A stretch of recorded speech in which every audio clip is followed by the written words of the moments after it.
गुरुजी, हम भगवान शिव की, भगवान कृष्ण की, भगवान राम की पूजा एवं जप करते हैं एवं माँ भगवती का भी जप पूजा करते हैं।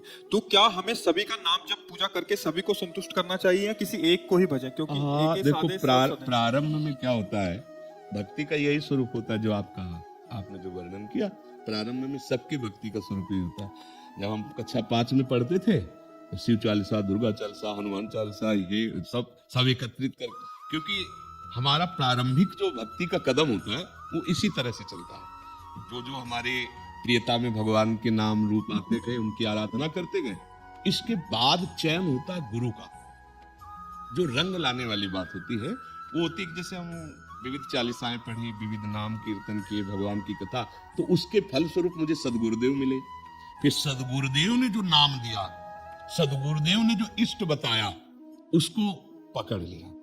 अब हम आराधना सबकी करते हैं, लेकिन प्यार सदगुरुदेव के बताए हुए नाम और उपास्य देव पर। जैसे एक पतिव्रता पत्नी अपने देवर, ननन, सास ससुर सबकी सेवा करती है पति के लिए, क्योंकि वो पति के सब हैं।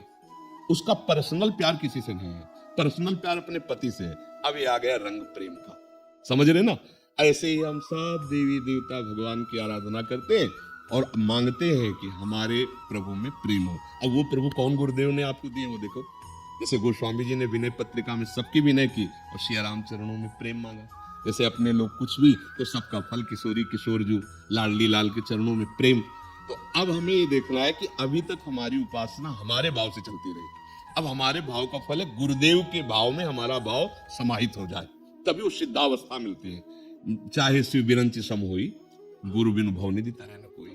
तभी कहा तात स्वर्ग अपवर्ग सुख, धरी तुलाए कंग, तुलनताए सकल मिल, जो सुख लव सत्स। एक क्षण में निहाल हो गए, अगर बात मान ले तो एक क्षण में निहाल हो गए कि आज तो माला माल हो गए, क्योंकि आज मुझे कोई वादा करने वाला तो मिला। वृंदावन में बैठ के वादा करे कि तुम डरो मत, पकड़ लो हमारी बात पकड़ लो, हो जाए। तो ऐसे जैसे हम भगवान की विविध नाम रूपों की आराधना करते, वो व्यर्थ नहीं है, पर उसका फल होगा सिद्ध सदगुरुदेव की प्राप्ति है। और सदगुरुदेव प्रदत्त मार्ग भगवान को अधीन कर लेता है। आप खुद हृदय में देखो, अभी प्रियता कहाँ है, प्रेम कहाँ है आपका? आप नहीं ढूंढ पाओगे। शरीर में भी प्रेम है, परिवार में भी प्रेम है, भगवान के विविध नाम रूपों में भी है, तो अभी वो प्रेम नहीं हुआ। जब सबकी ममता ताग बटोरी, मम पद मन ही बान, वो काम गुरुदेव करते हैं। तो भगवान से प्रार्थना करो कि आपसे बड़ा कोई गुरुदेव है नहीं, आप कृपा करके मुझे आदेश अंदर से करो कि मैं आपके किस नाम रूप में आसक्त हो जाऊं। वो शिव रूप है या राम रूप है या वही है, दूसरे नहीं है। दुर्गा, काली, अम्बा, जो भी कहो वो एक ही है। भाई एक जगह लग जाने पे फिर आनंद की अनुभूति होती है। जैसे भगवती अम्बा पार्वती जी तपस्या कर रही थी भगवान शिव को पति रूप में प्राप्त करने के लिए हिमालय में। तो भगवान शिव ने उनकी प्रीति परीक्षा के लिए सप्त ऋषियों को भेजा। सप्त ऋषि आए, आतिथ्य सत्कार किया भगवती अम्बा ने, क्योंकि ऋषि महात्मा आए तो अर्घ पा दिया। अम्बा से पूछा कि आप इतना कठोर तप कर रहे, सूखे पत्ते खाकर। अपर्णा भगवती, अपर्णा नाम से सूखे पत्ते भगवान शिव की प्राप्ति के लिए पा रहे थे। सूखे पत्ते में क्या दम होती, घोर तपस्या। तो उनका आप किस लिए इतनी कठोर तपस्या कर रहे हैं?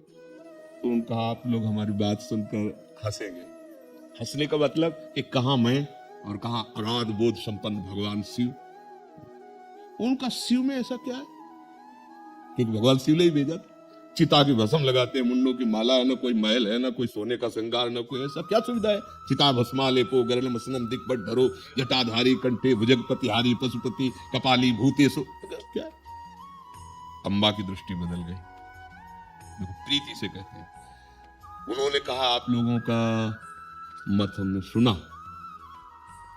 सप्तऋषि का देखो आपको नाराज होने की जरूरत नहीं, तपस्या करने की जरूरत। आपको दूल्हा दिला देते बैकुंठनाथ विष्णु भगवान। सब माता जी ने कहा कि आपको मैं अपने हृदय की बात बताती हूं, कोटि जन्म लग रगर हमारी और बरौ संभुनता राहों को। ये है बात आखिरी जो प्रीति की है। करोड़ों बार जन्म लूंगी और हर बार तपस्या भगवान शिव के लिए करूंगी और उन्हीं को पति रूप में वर्ण करूंगी। माना महादेव में कोई गुण नहीं है, विष्णु में सब गुण है, लेकिन जिसका मन जिससे रम जाता है उसको उसी से काम है। ये आई रंग उपासना की। तो अब आप देख लीजिए, आप अपने प्रभु से प्रार्थना कीजिए, प्रीति एक से होती है, वो एक ही है।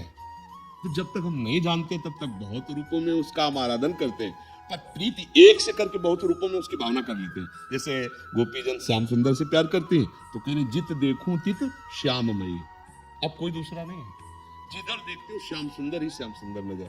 गोस्वामी जी राम जी से प्यार करते वो कह रहे जड़ चेतन जग जीव सकल राममय, अपनी भावना एक आराध्य देव पर वही है, लग जाए तो रंग आ जाए। अब ज्यादा समय तो नहीं रहा, अब जीवन का ज्यादा समय तो नहीं रहा, तो अब रंग आना चाहिए। अब प्रभु का कोई एक नाम रूप पकड़ लो और उसी में डूब जाओ। हाँ, एक नाम रूप में कोई प्रभु का पकड़ लो।